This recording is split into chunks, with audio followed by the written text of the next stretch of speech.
Well, I don't think we're going to have a huge crowd here tonight.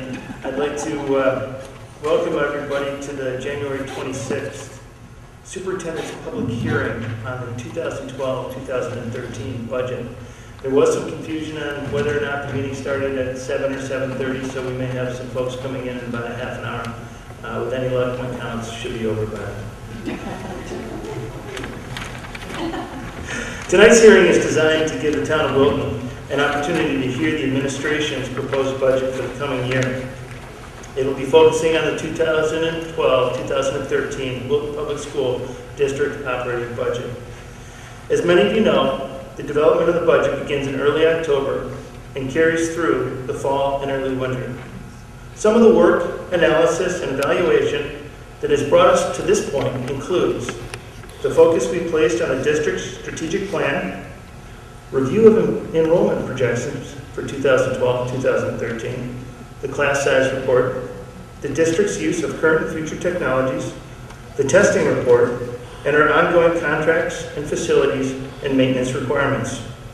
In a few moments, our superintendent will present his proposed budget.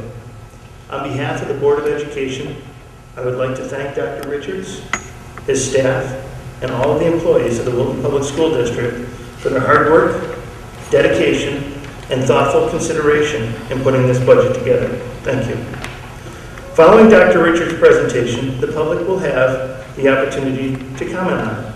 The Board of Education's role tonight is to listen to your thoughts on the superintendent's proposed budget. The board will be taking your comments and insights, along with those we received via email, into consideration as we move forward towards finalizing the Board of Education's budget on February 9th. From there, the Board of Education will present its budget to the Board of Finance in a series of workshops.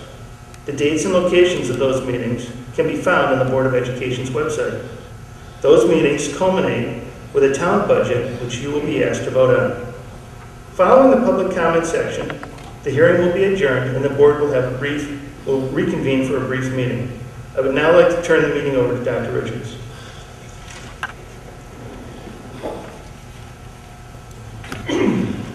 Thank you, Mr. Likely, and good evening.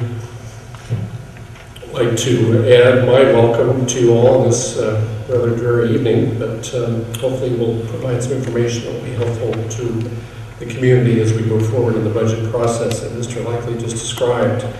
In addition to the variables that he mentioned, there are some other things that are, and I'm going to speak to these, that drive what we do in developing a budget. One of the key things that we consider is what our enrollment figures are, what they're projected to be, and how that will impact our staffing and class sizes. So I'll talk more about that later. A second variable that we deal with, or driver that we deal with as we look at our budget, are a series of assumptions that I'll also review for you. And a third is something that has been in the forefront of the community's attention the last month or so, and that's several months, but it's been the negotiations and the arbitrations as we've worked on a teacher contract for the next 3 years. Tonight, as Mr. Likely said, I'd like to present an overview of the proposed budget that the administration has put together. I'd like to thank our leadership team for all the work that they've done in helping in this process. And then finally, a third objective is, as Mr. Likely said, is to hear comments from the public. I'd like to begin with the goal, if you will, of our strategic plan. And it's rooted in what we've called our theory of action. And you can see on the overhead, I think it bears just taking a moment to remind ourselves what we're about, what we're trying to do, and what the budget allows us to do if we put together one that's appropriate. The idea that students will acquire the knowledge, skills, values, and passion necessary for lifelong learning and will be responsible, successful, and productive members of the workplace, family, and society in a rapidly changing world. And I hope as we go forward, you can see some evidence of the things that we're trying to do to fulfill and live out our theory of action through our strategic plan. As we look at I mentioned the budget assumptions. Before getting into some of the specific assumptions that we have, One factor, there's some givens that we need to consider in any given year. One obviously is does the budget provide appropriate resources to allow us to fulfill our mission and our responsibility to our students as we try to engage in educating them and educate them to do the things I just mentioned. A second given is something that's a long-standing commitment on the part of our district to a belief in continuous progress, that we realize that we've had a great deal of success here, but that we're also looking for ways throughout our programs and services of how we can improve, and we are truly committed to that. I hope you see evidence of that as we go forward. A third given is that we need to develop a budget that will give us the flexibility to respond to some changing needs. The curriculum is a living document. It changes as a result of a lot of factors. Some of them legislative, some of them are driven by just best practice and changes in thinking about education. There are also societal changes that influence what we do, and that we need to have the flexibility in a budget to do so. One of the things that we've been dealing with, and it's something that's been taken a considerable amount of time, I think, is looking at the whole legislation regarding bullying and how that is going to play out in our schools and responsibilities that have been given to our schools through this legislation.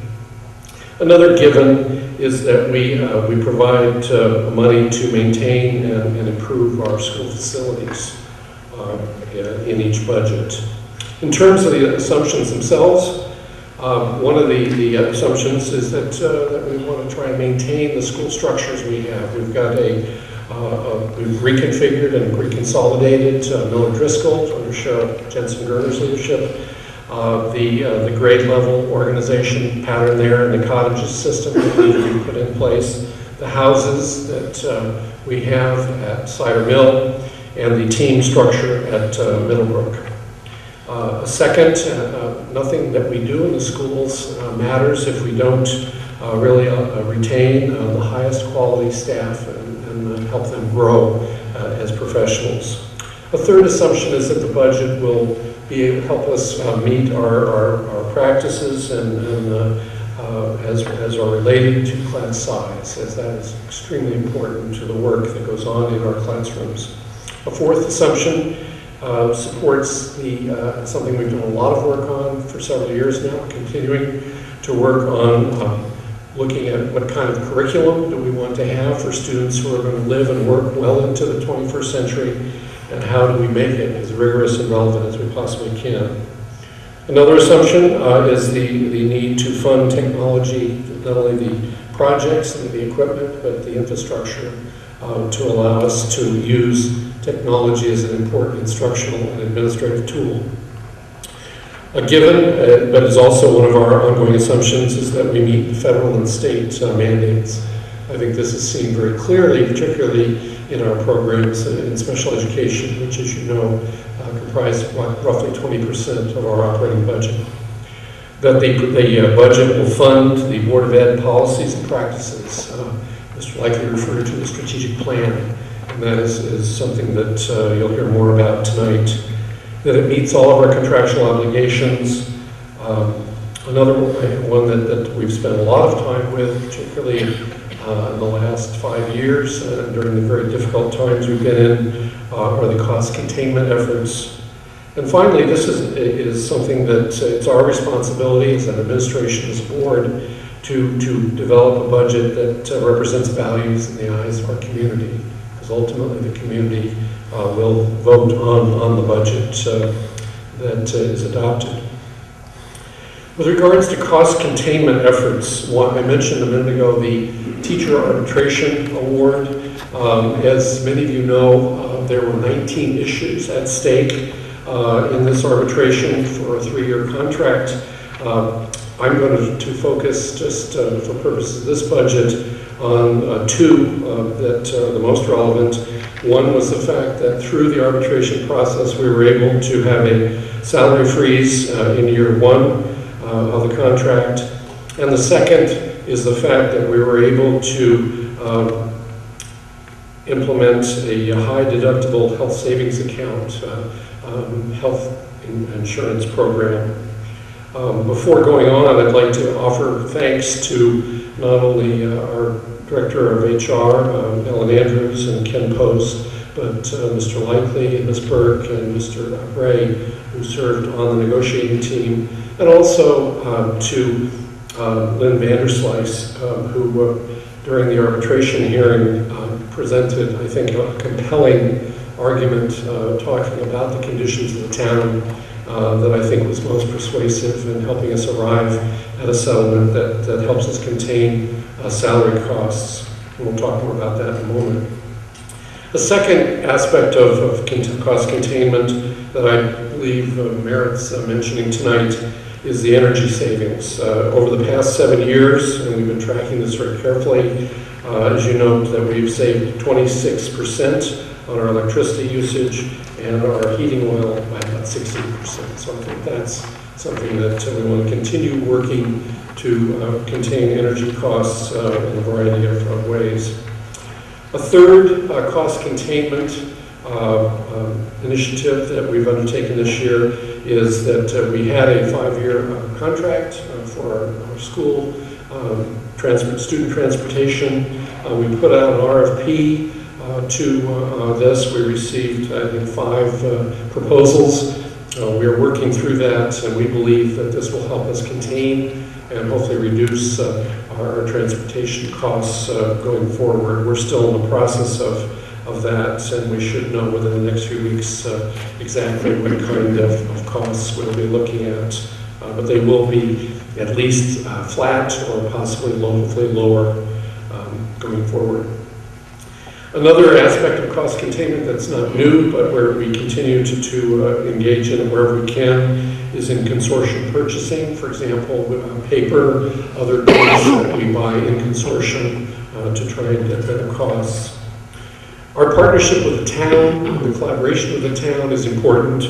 Many of you know that we have consolidated with the town. We're both self-insured on our employee health benefits, and this will save the town considerable money going forward. We're very pleased with that, that was something we were able to put in place as of July 1 of 2011. Another initiative that will be save cost is the joint initiative with the town on the fiber optic system that will help communications in the town and will provide some backup possibilities that will be very helpful.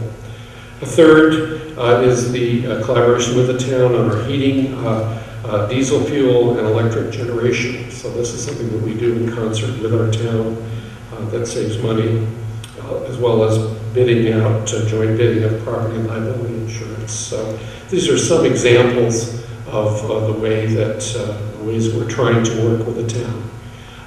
As you came in, I hope you picked up in the back a copy of the graphic that will form the basis for my presentation tonight, as well as there was a one-page budget compilation that I think will give you some information on what the budgets are in each of our major cost centers. Our entire budget, proposed budget, is on our website, so this is just one portion of a larger document which is available on the website. Before beginning, I'd like to orient you to the graphic you have before you, and I apologize. It is, in some respects, an eye chart. This is also on our website, and we will be talking from it in the front here, but we wanted you to have copies. The center of the chart, just to kind of orient you to this chart, the center of the chart is one that you've seen every budget presentation I've ever given, which is the pie chart that shows the breakout of the major costs in operating a school system. Then if you look in the upper, let me get up there.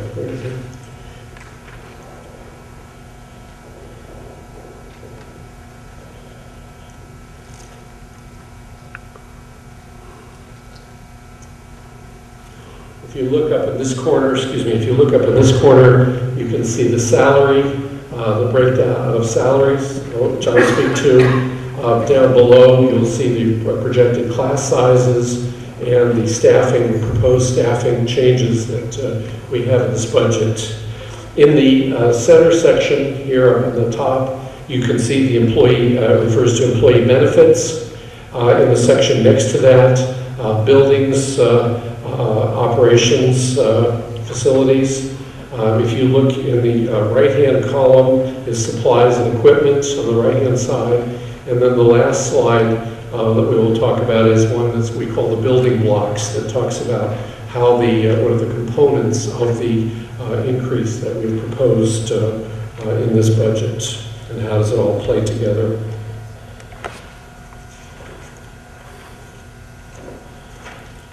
First thing I'd like to talk about is salaries, the largest component of a school district, any school district's budget. This budget proposal salaries, and it runs similar to what I think we've seen in the past. About 60% of our budget is directed to salaries. The salaries are broken down in two major areas. There's salaries that pay the certified staff, those of us, roughly 80% of the staff who are required to have a license to practice. These are the administrators, the teachers, the others that I'll talk about in a moment, who work with kids. The second group is called the classified employees, the support staff. They're about 21%, and they also, many of them work directly with youngsters, and we'll talk about that in just a moment. This next chart shows the area at the top are the classroom teachers, and then you see the rest of the certified staffing that I just referred to, and then the bottom half, the brown section, are support staff. And I want to spend just a moment talking about this chart and what it represents. If you look at the very top line, classroom teachers, you can see that the salaries for teachers represent about 52.7% of our salaries. They represent about 31% of our total budget. Then if you go down the chart here, just some of them are very obvious. You can see the special education teachers who are in classrooms too. We have classroom teachers, special ed teachers that are broken out slightly differently. They represent about 3% of our total budget. If you go down there, you see guidance counselors. The instructional program support line, which is the third line in this green section, refers to the instructional leader, teachers who are receiving instructional leader stipends. The special education extended school year. This is a program for our most severely challenged students who literally are in year-round education. A third component of this instructional program support is curriculum development, the work we do largely in the summertime to develop and advance our curriculum. Another component of this is some of the summer work for employees that are 10 months, but who work a few extra days in the summer to prepare and make sure that we're ready for the beginning of this new school year. Then if you go down the chart further, you see speech and language teachers, reading teachers, psychologists, library media specialists, the coaches, and so on. Again, this group this group represents, the green group represents 47% of our total budget.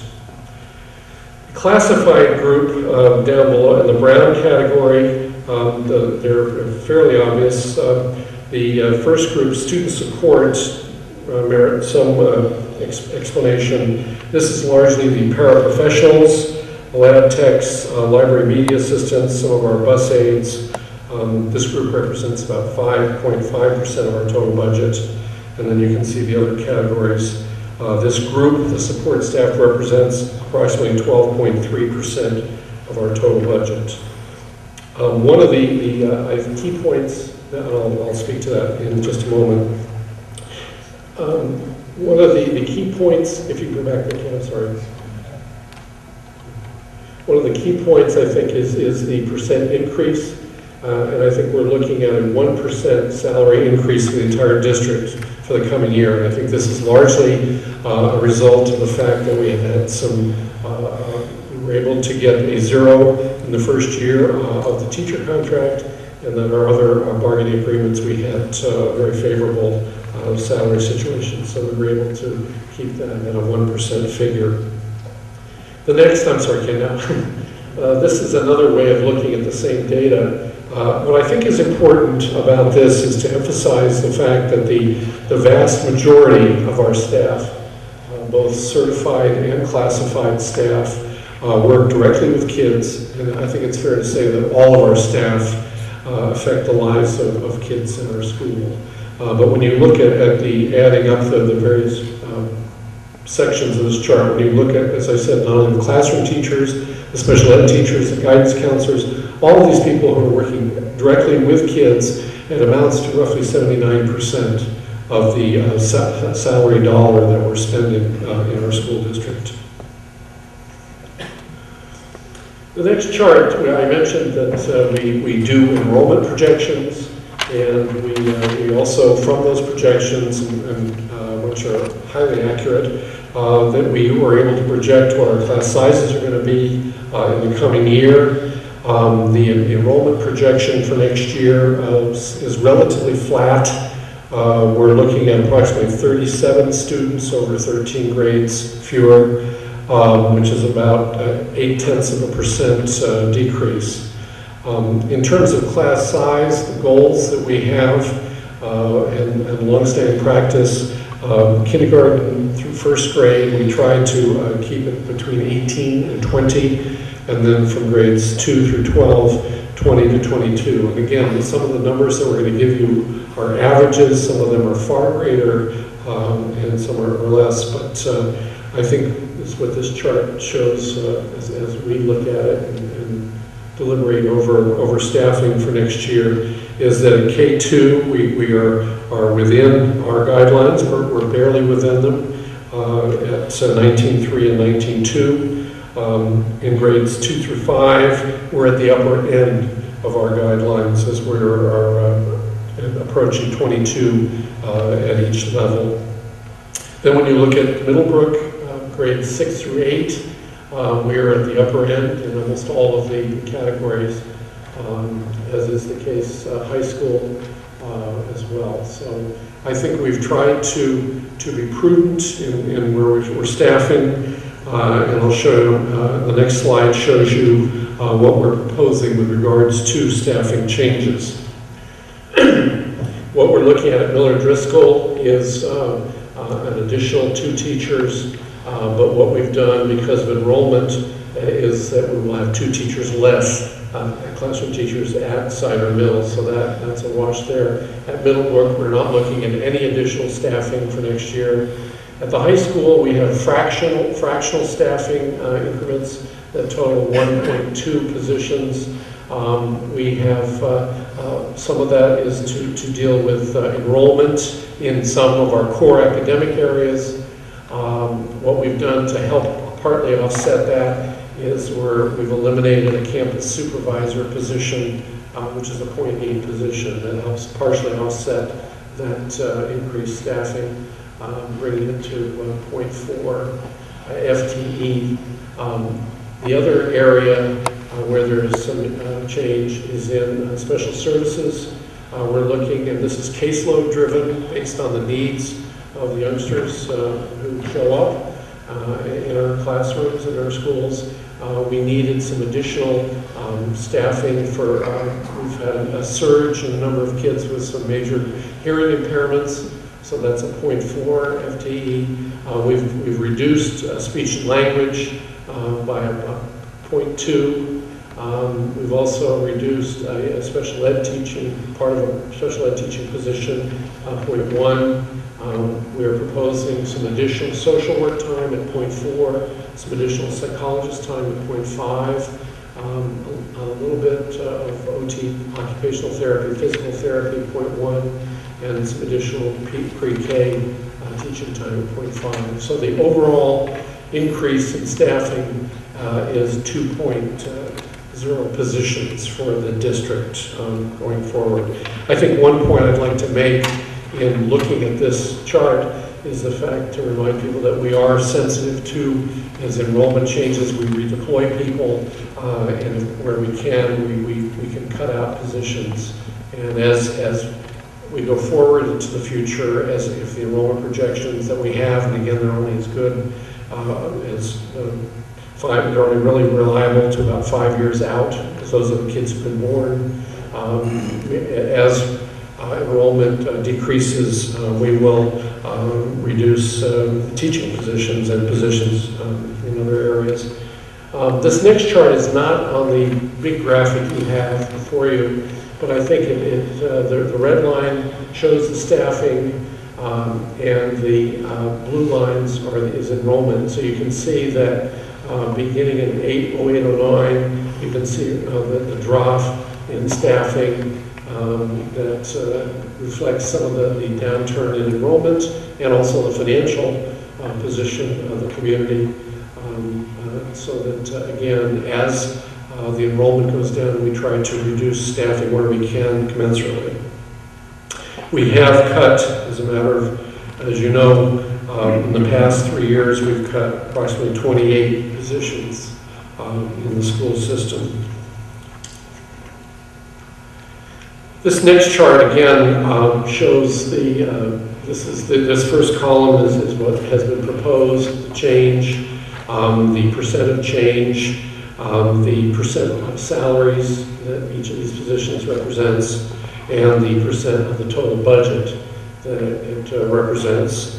And I think, again, the total salary for the district, classified and certified, is roughly 60% of our budget. And again, I point out the fact that we were able to hold this at 1% increase over the current year. Next category I'd like to talk about is the benefit category. That we're going to do this in order of size and impact on the budget. The benefits amount to about 20% of our school district budget. I think when you look at there's some very big numbers here. When you look at the health benefit line, there is still an increase of 6.4%. This represents about 14.5% of the budget. The point that I would like to emphasize here is that before we were able to get the HSA as part of our arbitrated settlement, we were projected to increase our health benefits were projected to increase 12.3%. By moving to the teachers to the HSA plan, our estimates will save us $680,000 and does reduce the amount of the increase that we're facing to 6.4%. Again, our increases in insurance, we are self-funded, are largely a function of claims. And so we monitor that on a weekly basis and report out on that throughout the year because it can be a volatile number in any district. A second line here, line 2, talks about retirement for the classified employees who are part of the Town of Wilton Municipal Pension Fund.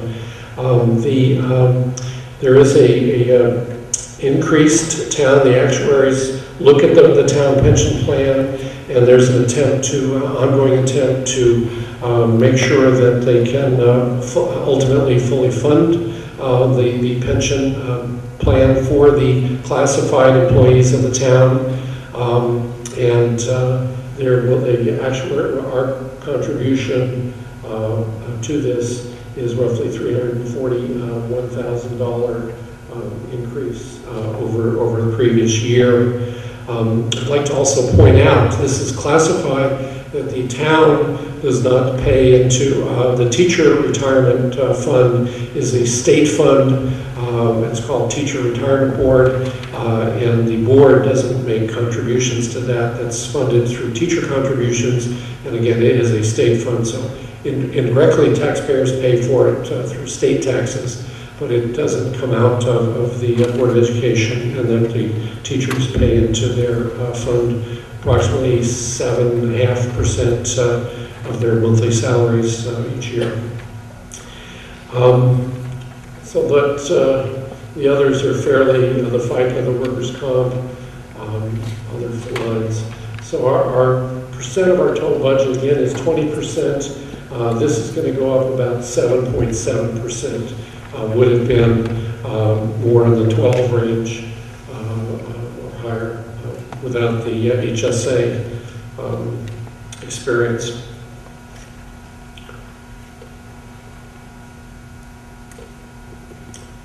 Okay, again, another way of looking of our benefits. If you look at the health benefit portion of benefits and the classified retirement fund, that amounts to about 85% of our total employee benefit picture. The next area I'd like to talk about is supplies and equipment. And there are several things in this budget. These are big categories. One of the issues I wanted to speak about are contracted services. There are two major categories of contracted services. One is an other category, one is special education. We've broken it out separately. The non-special ed portion of it has an increase of about $233,000 increase. There are several components of this. We're continuing to, until we can determine the direction we're going to take with Miller Driscoll. We have major roof issues. We'll need to repair the roof to get through another year, and there's some other repairs that need to be undertaken. That's about $62,000.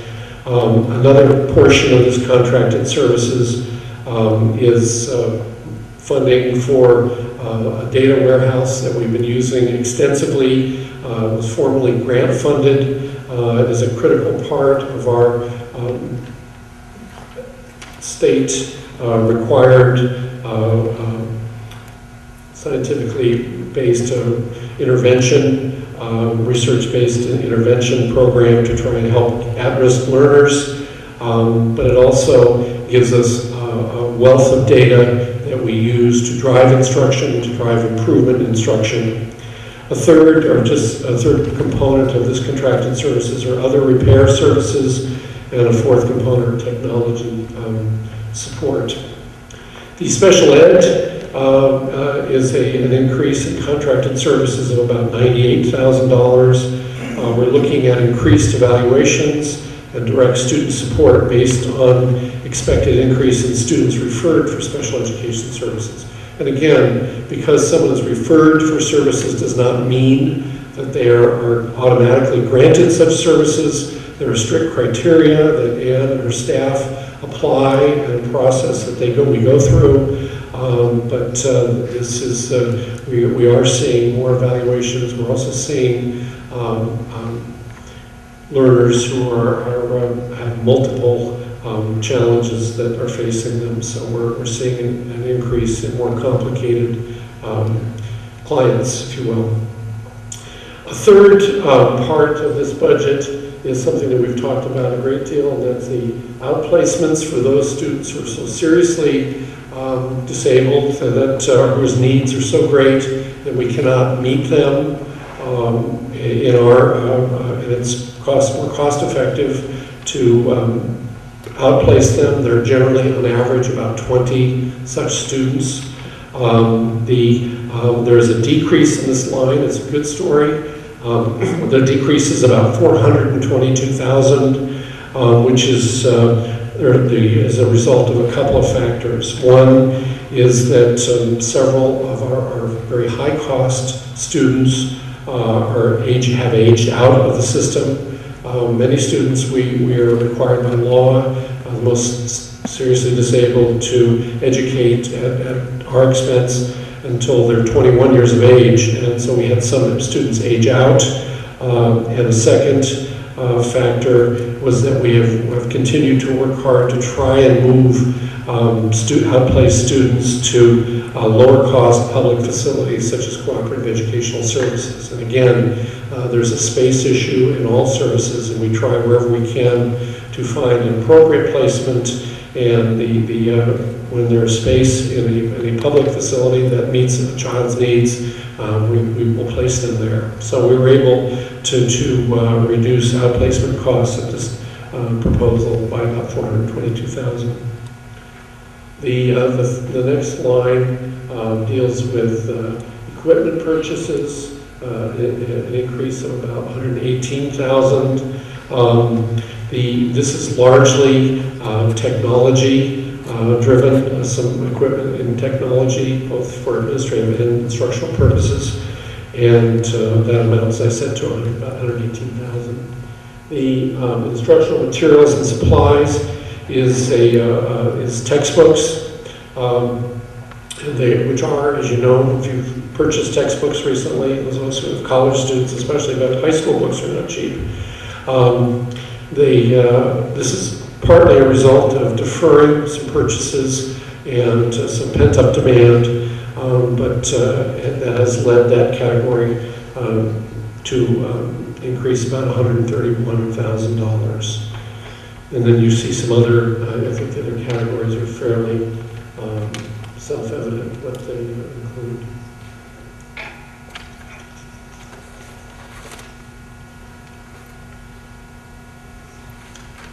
This is just another way of looking at this graph, so you can see, so you have it on the chart.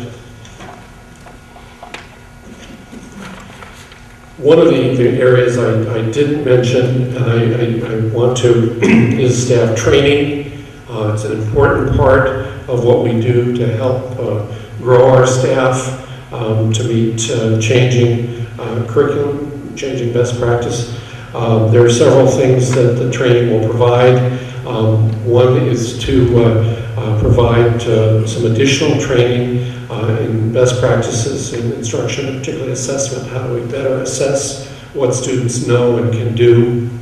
A second component of training that we're working on is literacy instruction across all grade levels, is really drilling down into reading on a much deeper level, particularly reading of nonfiction.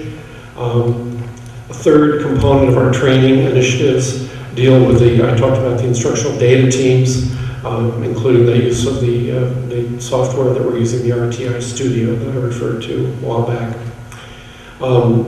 There's further training in the Common Core standards. Many of you know that there's an emerging movement nationwide to adopt a set of national curriculum standards. This has huge implications for us, particularly in mathematics. And so we are going to be retooling our math curriculum in the years ahead. And then finally, some participation in some of the organizations we belong to, Tri-State, in some of our accreditation training workshops and conferences. So that's the roughly $31,000 that we've allocated in that area.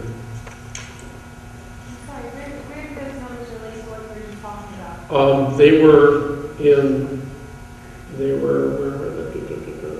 staff training, staff training line, which is here. That increased by? 31,500.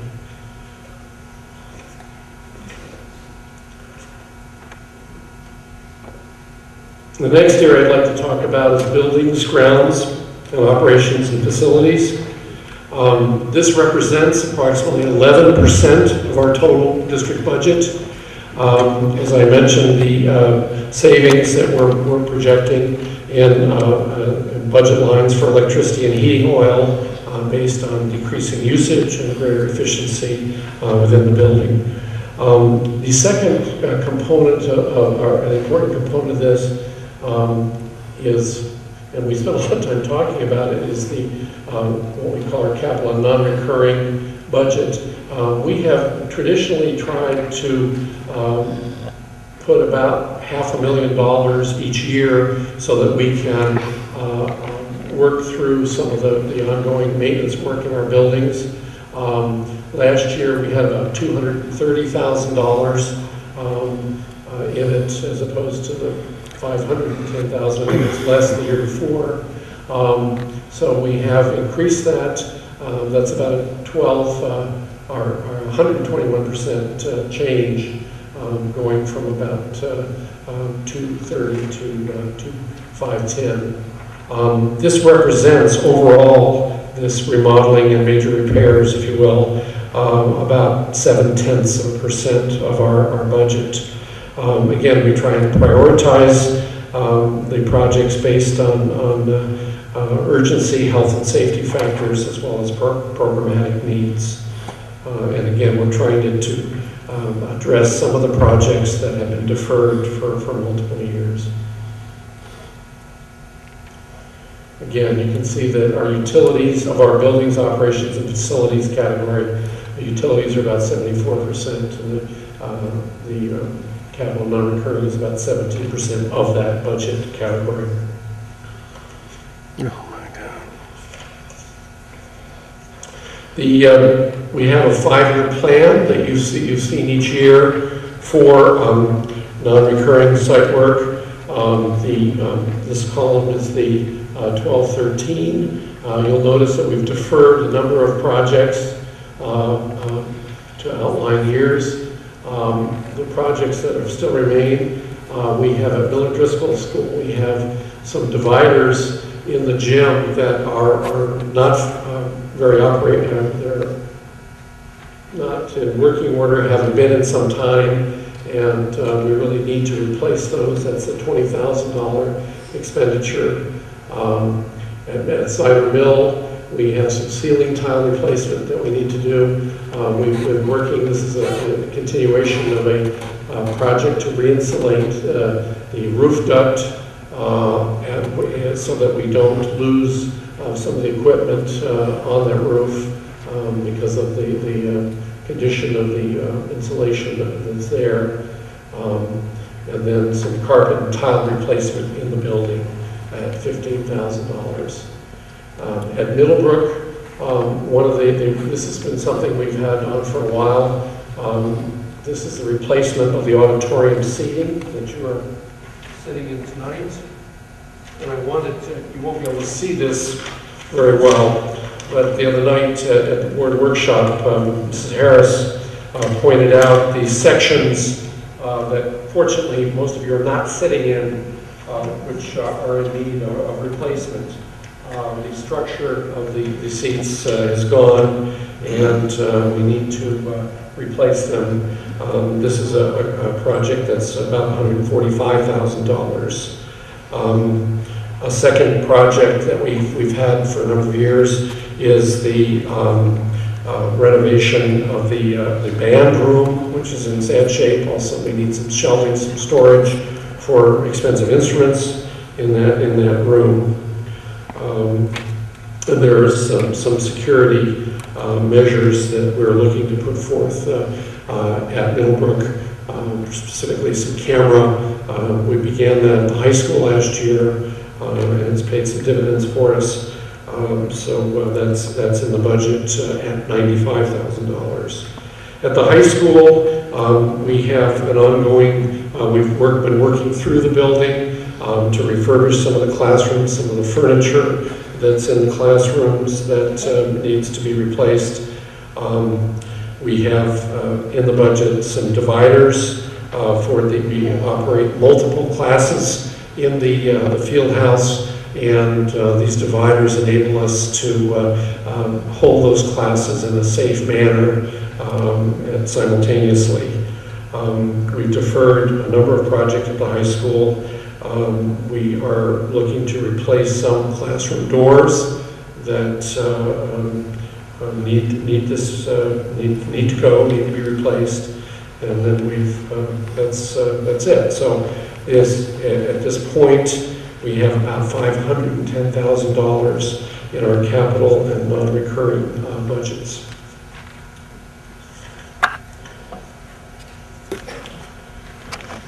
The last part, again, we started with the overview. We've gone through the areas. What I thought would be helpful is to walk through quickly, and I won't go line by line since you have it in front of you on the handout, the budget building blocks that explain the percent increase that we have. We mentioned the negotiated health benefits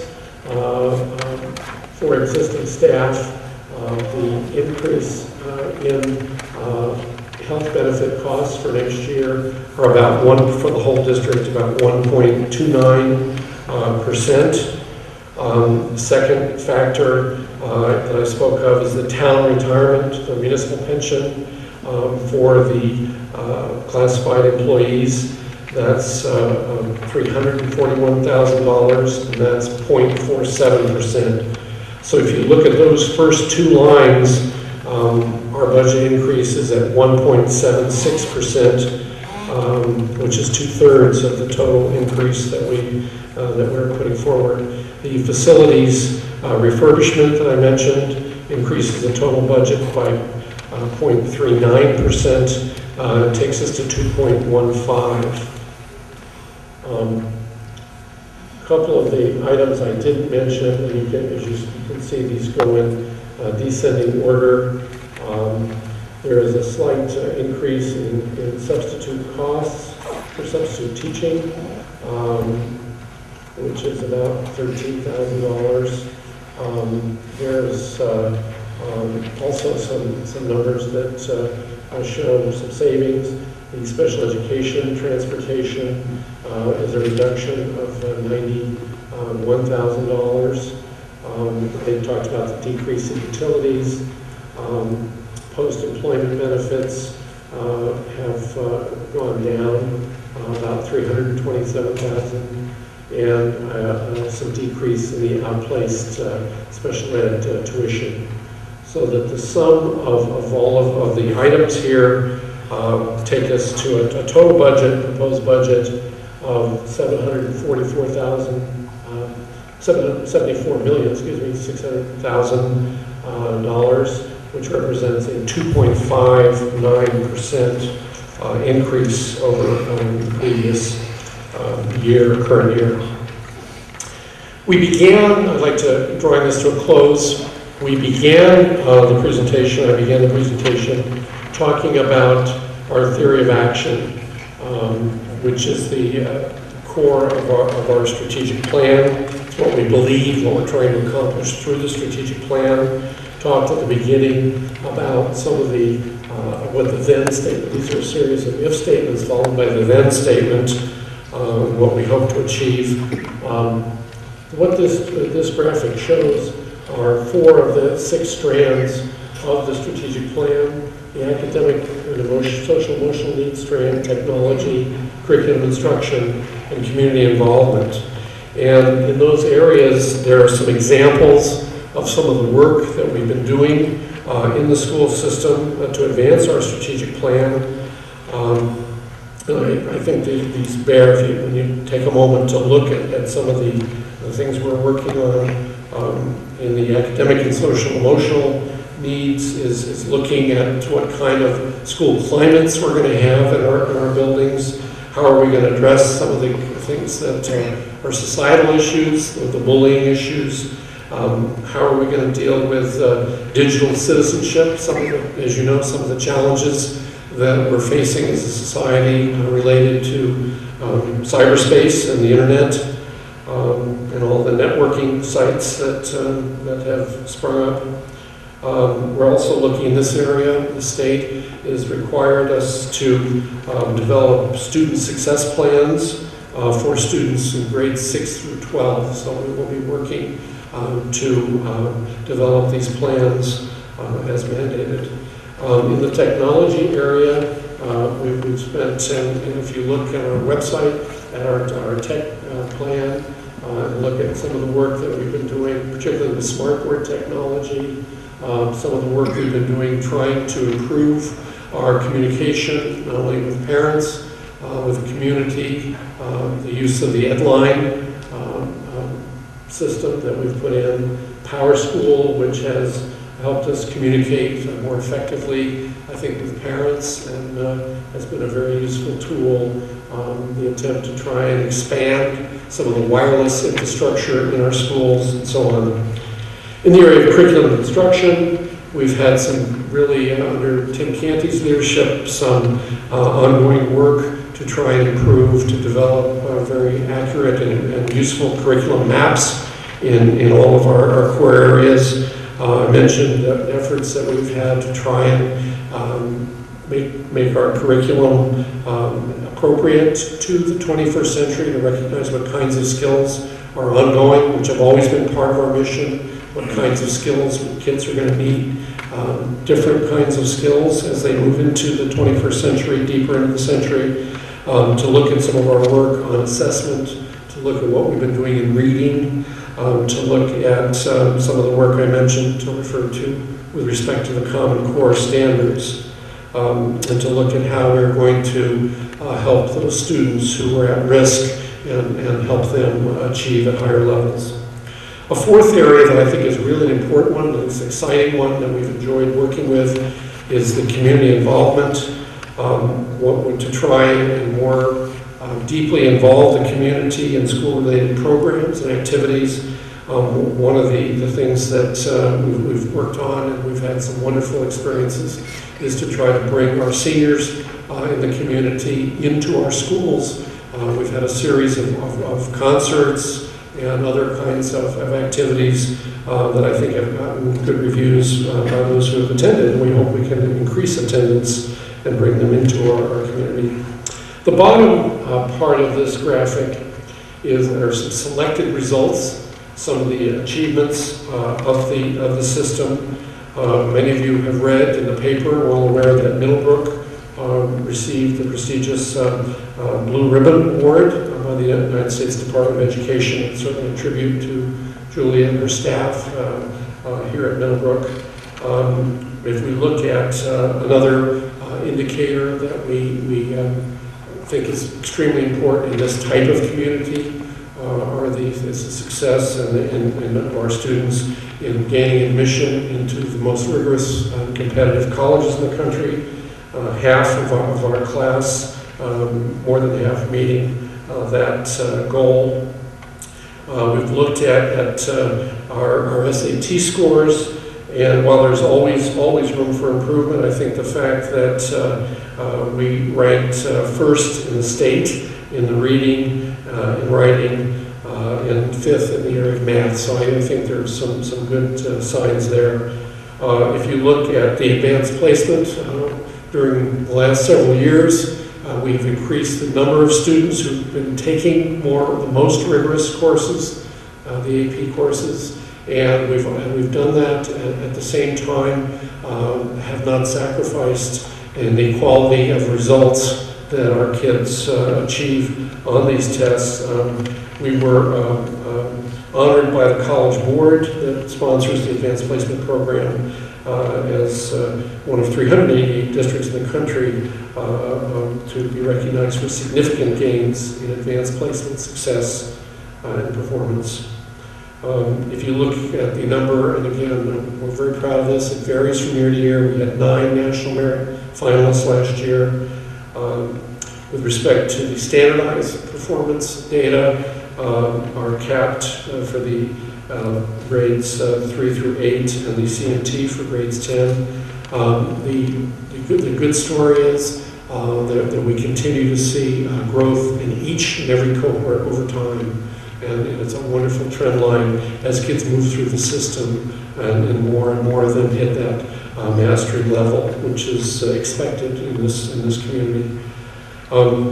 Wilton Public Schools was ranked, as you see here, number 2 in the state by Connecticut Magazine. It's always a nice honor that each year they evaluate schools in the country or in the state. We were rated 2 this year. The arts program, there are several examples of what we've been doing in the arts. I think it's one of the jewels in our crown. And I think the fact that we were recognized by the Connecticut Arts Administrators Association for excellence in the art programming throughout our system is a huge honor I salute the staff who made that possible. Again, you can see examples of how we've done in science, competitions and so on. I think our athletic program has been successful in so many levels. We're very proud of that. So again, these are some selected results. Some of the things that we're proud to say our students have achieved as a result of experiences they've had in our schools and support that we have from parents and community, and we're deeply appreciative of that. At this point, I'd like to provide, as Mr. Likely said, a very important part of this meeting is the opportunity for the board to hear from the public, and we would entertain your comments.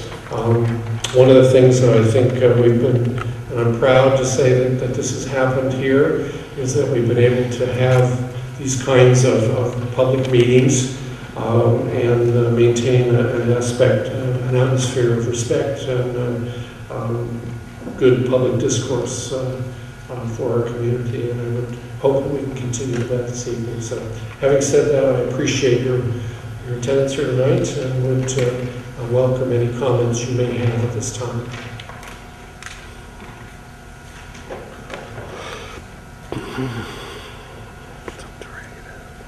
Mr. Skavich. And again, if you could, for our record, could you give your name and address just so that we have? Sure. Alex Ruskevich, 22 Calvin Road, Wilton. First of all, I'd like to say that the chart provides a very good overview. Thank you. And I like the way it was actually presented, and I found that to be quite good. On the second part of it, this is just a question. I looked through the audited annual report, and in the back of it, it has some statistics on head count. And the statistics were surprising, and I'm not sure if there wasn't an error, even though they said they came from the human resources departments of both the town and the board. Right. And I couldn't understand why it sort of fluctuated so much, and why over the period of time when we were actually, reducing the number of people in the school, that it didn't drop as much. I think this could be cleared up by providing, both the head count for the school broken down by the categories, similar to what you have here, over the period of time, meaning from, say, 2006. Because I can't believe the numbers that were in the audited annual report were correct. There is either something wrong in the data or there's something wrong in the way it was done. So that's basically my question. Okay, we'd love to sit down with you and go through that with you. So we'll make a time to do that. I appreciate your comment.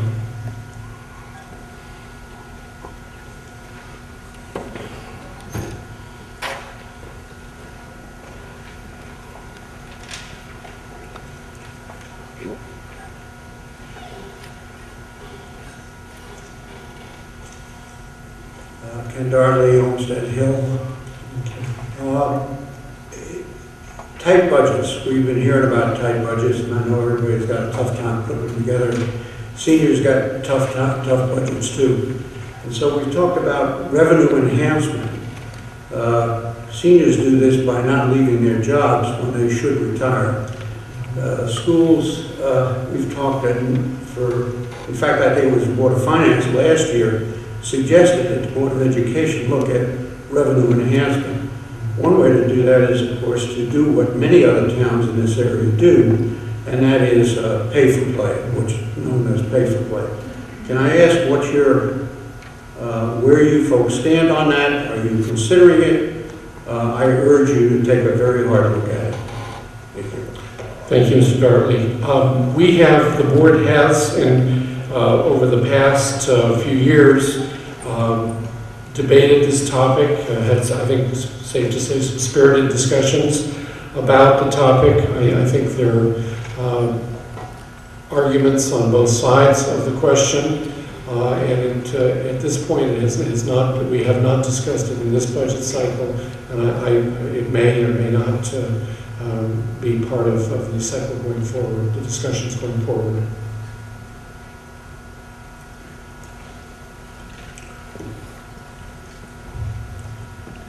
Yes.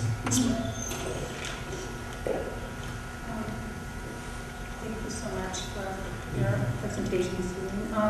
My name is Jacqueline Bain, and I'm at 264 Drummond Hill Road.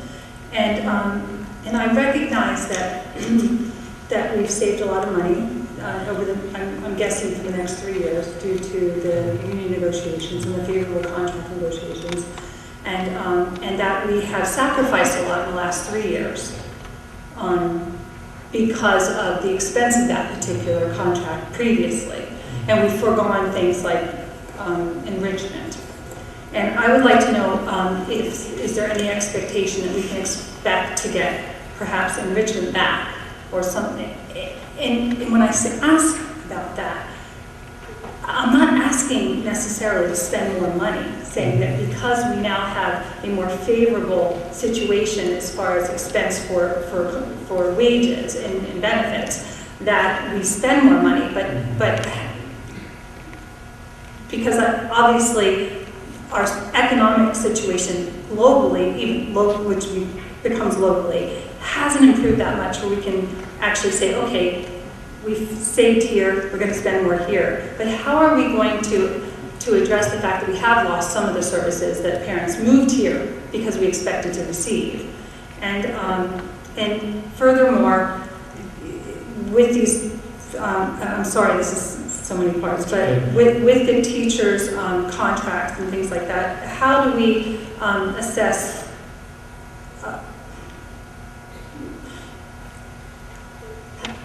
how, it's kind of a two-part question. We've saved money with the teachers' negotiations. We need some more services. And how do we provide those additional services to the constituents?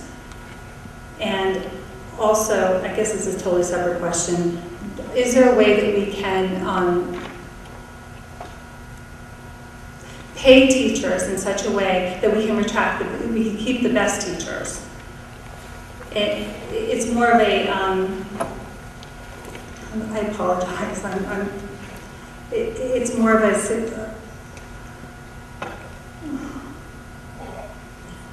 is there a way that we can actually pay for performance? Okay, multiple parts to this, as you said, to this question. With respect to enrichment, I think that you said, how do we achieve this without, if I understand your comment, without necessarily, expending more money. I think one of the things that, and I talked about the training component of the budget, one of the aspects that we've been looking at for a long time now, and I think I've seen lots of examples of it in our classrooms, is something that, and again, I tried not to use, and I hope I've not used too much ed speak tonight, but one of the techniques that we've been working on, which is really important, is something called differentiation. And that is, how do we recognize that in any class, whether it's an advanced placement class, whether it's middle level class, or whether it's a remedial class, that there's a continuum of skills, and each learner brings different amount of skill, knowledge to the classroom. So one of the areas and one way of enriching is to say, how do you develop learning activities that are going to make sure you challenge? Because enrichment is aimed at challenging your most capable learners. And I think that's something, and it's not easy to do, but I've seen evidence of it. It's something we're committed to doing, so that you differentiate assignments, you try to create assignments that may even be on the same topic, but that have different levels of challenge within that assignment. And I think it's good teaching. And I think the work that's being done in that area, the work I think that's been done in looking at making schools, making work more rigorous, which doesn't mean giving more homework necessarily, but giving assignments that are more challenging and really allow kids who are at the enrichment level to soar and to really grow. So I think that's one way. Another way that I think that we've seen some of this, and it's exciting, are some of the extracurriculars and the club areas. We've had a growing and very successful, as you may know, debate program. We've had the economics competition. We've had kids involved in some the quiz, that quiz bowl approach, so that there are a variety of activities that are really, I think, substantive and which are enriching activities in addition to the drama, the music, and some of the other more traditional activities. So those are some of the things that we're trying to do to enrich the experience for children in our classroom. I think the issue of merit pay is certainly a complicated issue. It's one that requires, it's something that is negotiated. You can't give, under the law, you can't pay people differently without negotiating that. So any movement into the merit pay area will either come as a result of negotiations, or it may come as a result of state action down the road. But that's not on our immediate horizon for now. I apologize. I know you live in California, and I know some people in California, I live off in California, so my coworkers, they Right. actually have community organizations that raise money to actually provide that type of additional pay sometimes for teachers, or maybe even just for additional programs. Right. Now, is that legal in Connecticut? Well, yeah, and we have a schools foundation here, as you know. I came out of a district, San Marino Schools, which had a very active schools foundation. And again, the focus there was, as you mentioned, was on programming. And exactly, actually, they were raising money to really keep the doors open in light of the dismal financial climate that California's been experienced for a long time, as a variety of reasons.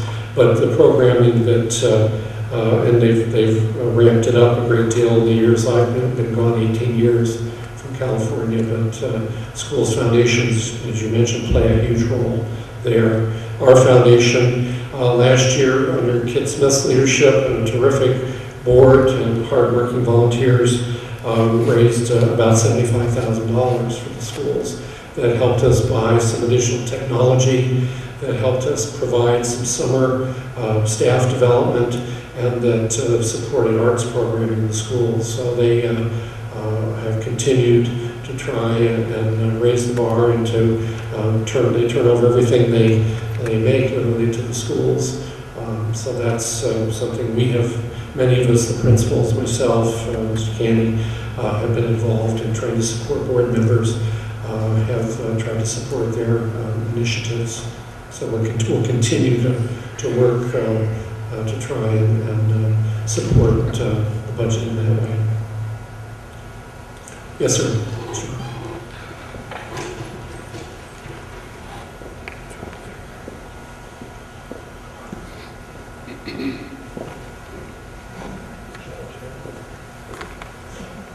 Michael Graupner, 91 Signal Hill Road here in Wilton, 37-year citizen.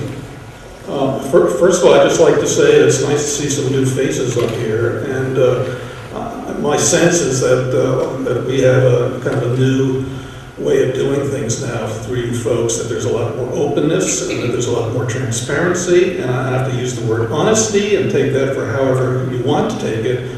But I'm happy about that, and I think it's important that you as a board and the administration keep in mind at all times that your clientele, so to speak, are the parents and the children in this town, that it's not the teachers' union and it's not government bureaucrats. And I think that has been forgotten in years past, and it needs to be kept in mind now. Just a couple of thoughts for you rather than questions. One thought always is that you tend to compare yourself to other public schools. And I wonder sometimes who within your administration or the board is actually looking out to see, well, how are they doing things at Greens Farms? Or how are they doing things at Choate or Kent? Or what are they doing at New Canaan Country Day? Because there you have people, teachers, who are paid less than ours are, but they seem to be doing a pretty good job. They have more resources than we do as a town, but nevertheless, they have best practices, as you mentioned before. Best practices in terms of maybe their curriculum, maybe how the kids are dressed when they go to school in terms of their attitude and how they get through the day, maybe in their athletics. I mean, there is actually, the gentleman mentioned that there is pay to play in the private school world. Why we don't think about that in a more direct and conscientious way, I still don't have an answer to that. But just a thought, not a question. The second one comes to mind from time to time, and that is this, that when you look at these private schools, sure, parents are paying big bucks to send their kids there, but what is also underwriting much of what you see from those schools are grateful alumni who go off to grand careers in different towns and cities and so on, but who feel so good about where they went to school that they write a nice check once or twice a year, and that comes back and becomes a huge endowment off of which those schools can operate. Now, I look at Wilton High School, and I've been here 37 years, and of course I don't know everything that goes on behind the scenes, but I have never heard of a grateful son or daughter who have gone off to great success in the world and have written a check back to the old alma mater. And I'll tell you what, if I were you, and I don't suggest you hire another administrator because I don't think you need more in this town, but if I were to hire one, I'd hire one who understands what it's all about, to put together a fundraising program with alumni that keeps those alumni in contact with the town, that supports that town even though they may be far away, and that in the process not only allows you folks to do more as educators, but it takes the burden off of old guys like me who've been paying into the till for 37 years, not to mention the young parents who are themselves stretched these days. So just a thought, I'll keep tabs on what you do with it, though. All right? Thank you, Mr. Brown. You bet.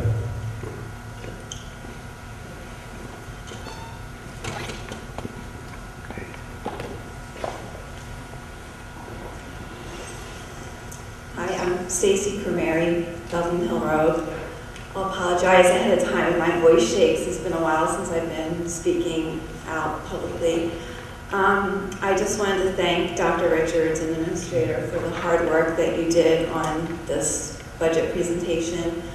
Having a third grader who's in a class of 23 students this year and seeing the effect that it has on his education, I'm urging the Board of Ed to take the proposed classroom size that's been presented in this budget and please make this your top priority. Thank you.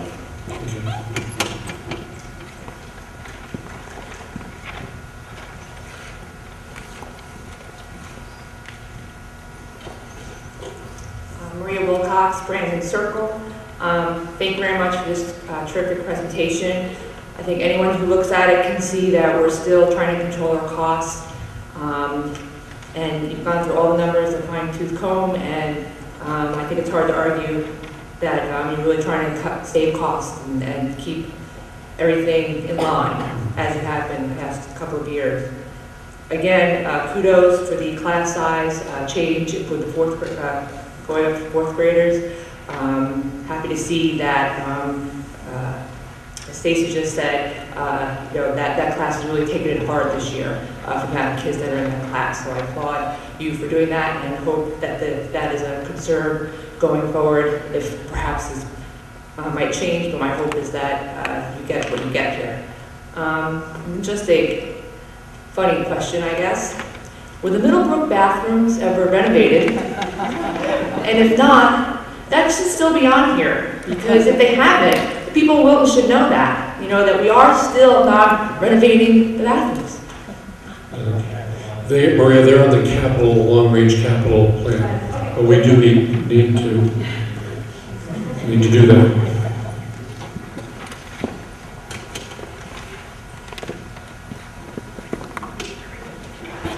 Heather Wilcoskis, 11 Fox Run Road. I just want to echo the comments about keeping an eye on these class sizes. While we're holding steady, and that's a great place to be, I'm very concerned by the fact that we are at the top in almost every level, and having a, how shall we say it, an unmotivated 7th grader, it would be helpful to have fewer kids in the class as opposed to more, to get some of these kids motivated to learn. I am happy to see a slight increase in our instructional line item because, as we've noted, many of our textbooks are extremely old. I tend to order textbooks for my kids to have at home. I'm not sure it's a good sign that my $5 shipping fee is double what I pay for the textbook itself, since obviously our textbooks are not quite as desirable on the open market, so I'm happy to see that.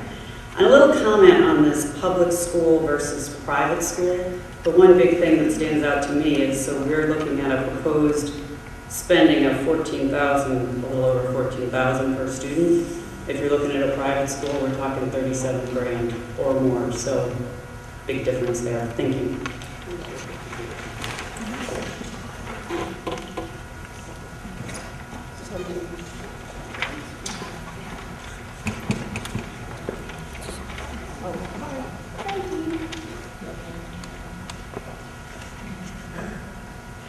Hi, good evening, Dr. Richards. My name is Ed Papp, 28 Walnut Place.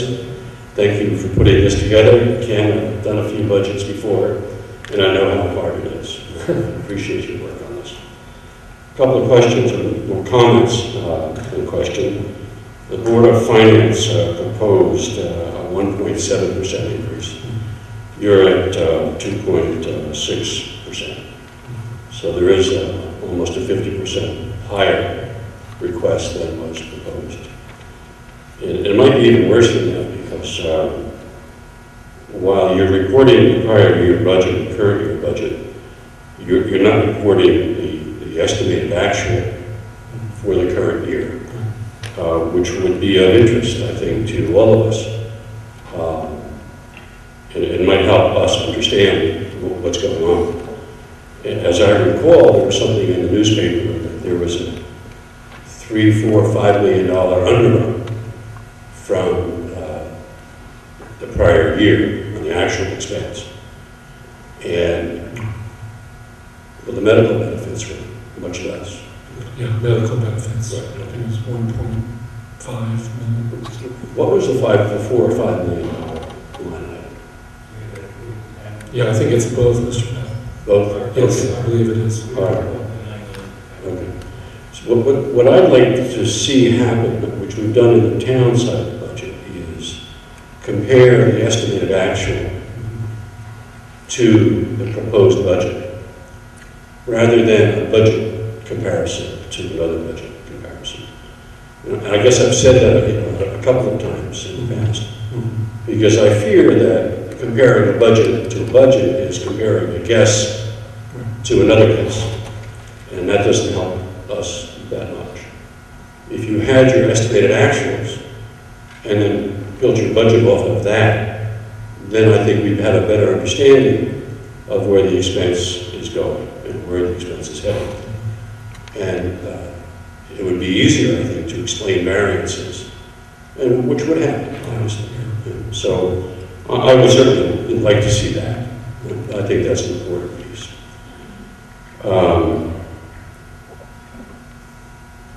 What also worries me is that we spend 31 cents on the dollar for classroom teacher salaries. That seems to be pretty low.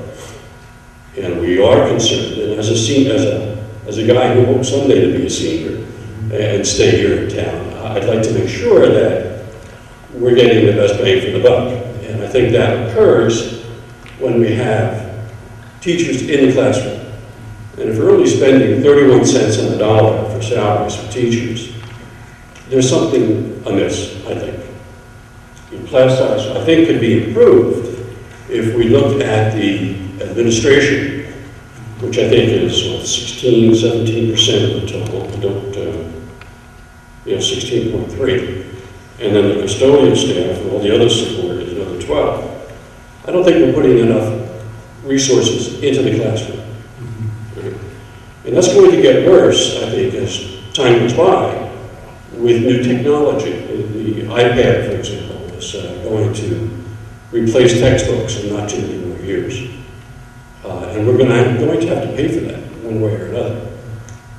So I think we have to look at that side of the equation as well. So while I see significant improvements in the quality and the level of detail, we are looking for some more. And one last final point is the state is going to come up with this program on measuring teacher performance. So we need to be geared for that.